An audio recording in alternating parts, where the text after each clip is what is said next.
One thing is whether we will go into a recession or whether we will go into a depression. Right now, if you were to go like have a quick search and you talk around with all these economists around the world, majority of them are leaning towards having a depression rather than having a recession.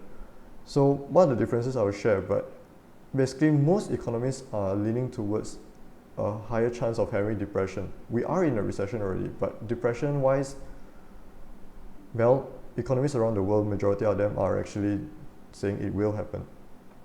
So what is a recession? So recession is basically like a significant decline in just economic activity around. Basically, it just means consumers spend less money because consumers are out of jobs, and basically no one has spending power in the first place.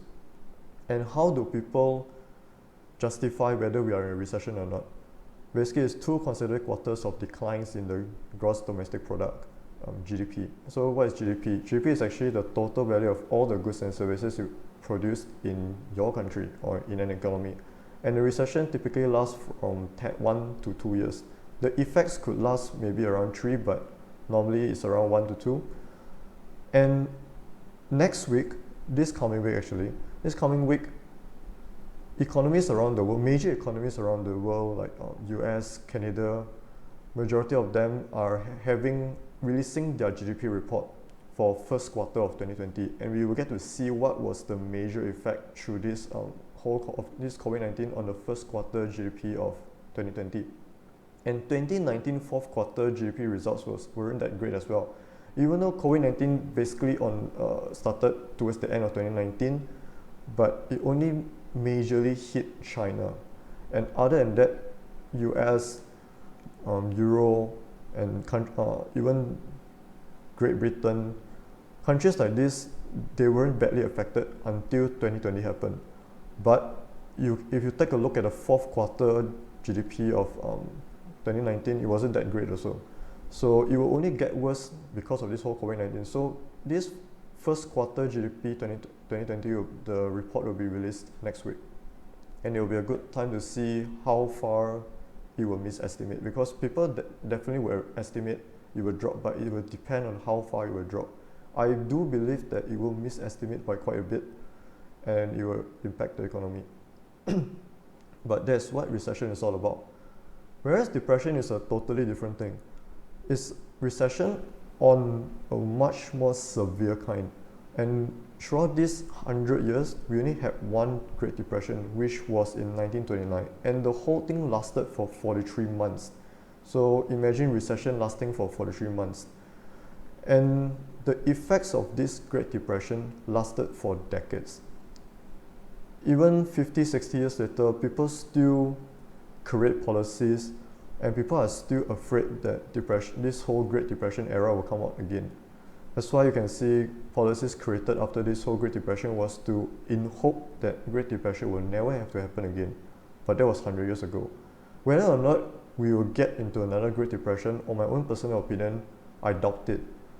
I don't think this whole COVID-19 will push the global economy into a Great Depression. Recession, yes, but not Great Depression. Great Depression is way too severe unless a major economy were to crumble, like maybe the US. If they were to crumble, or even Canada for the matter, if they were to crumble, then possibly a Great Depression might happen. But for now, I highly doubt a Great Depression will happen. Recession, we are definitely in it already. It's just waiting for the whole GDP report to basically let someone come and confirm that we are in a recession.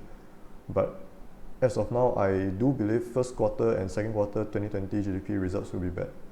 So that's why recession, definitely, but depression, highly unlikely. So the next thing to consider after this whole COVID-19 is over, whether will we enter a phase of inflation or will we enter a phase of stagflation? Both are generally basically increase in prices. So whether we are in an inflation status or we are in a stagflation status, prices of generally all the goods and services around the world will definitely increase in these two scenarios. So inflation is, like I said, is a general price increase across everything in the economy. And when there's inflation, basically your $1 worth of currency has now basically lower purchasing power, and every time there's an inflation, your currency devalues. It's just a matter of how far it devalues against another currency. So, but there will be a devaluation of currency when there's inflation.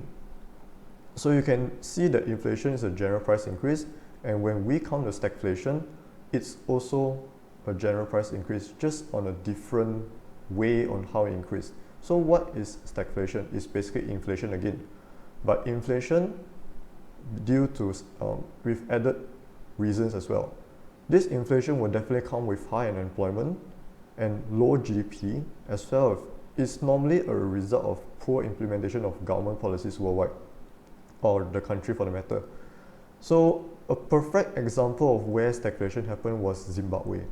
Zimbabwe actually had a situation where they had stagflation and eventually turned into hyperinflation. But stagflation price increase and inflation price increase is totally different. Normally on the inflation price increase is due to increase in demand of basically the general public. Let's say, like, for example, now everyone has jobs and everyone is getting paid well, the economy is doing well.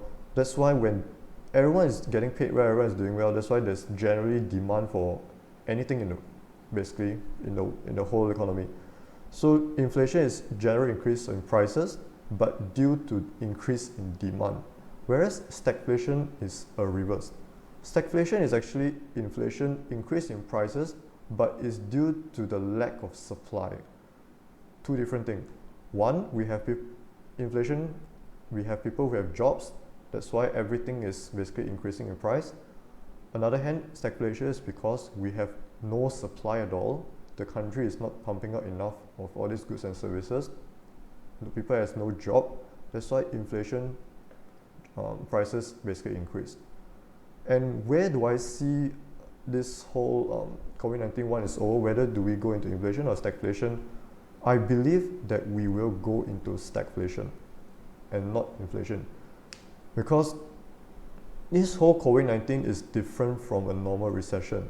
A normal recession, basically after once it's done and over, companies who were basically there before this whole recession, they had time to basically measure and know to what extent their damages are throughout this whole recession.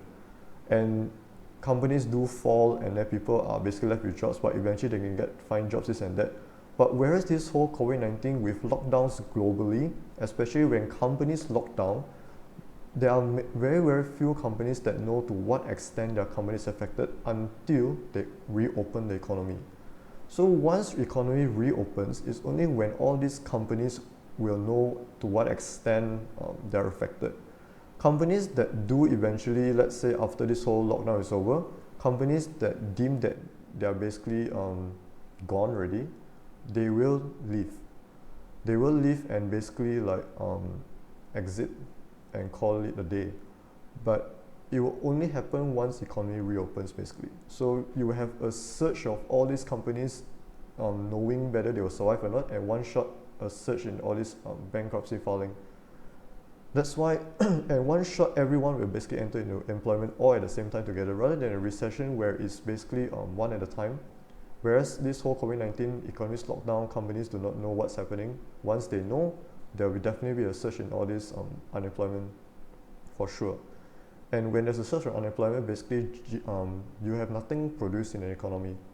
And so this is where it results in high prices, resulting from low GDP, then low supply of everything, and general inflation. And it will be after COVID-19 that we will see that whether government policies was even properly implemented during this whole COVID-19. Governments around the world, like I said, they are having aggressive fiscal policy measures. They are having like zero tax on some, and then like tax deferral. Basically, you can pay tax towards the end of the year rather than starting of the year, this and that. So countries around the world are doing that. Governments around the world are doing that. But governments around the world, their main source of revenue is also tax. So it will come to a point where after this whole thing is over, whether basically because right now governments will have zero, their whole budgeting process they basically got no choice but to have all these cash payments. But it will only after this whole thing is over, then they will basically sit down and then they re-go through their budget and see whether did they overshot and by how much. And everyone during that time, once this COVID-19 is over, this whole tax thing will definitely be brought up by governments again. And how high will the tax be in order to regain back the revenue will depend on how bad the government overshot basically their whole budget.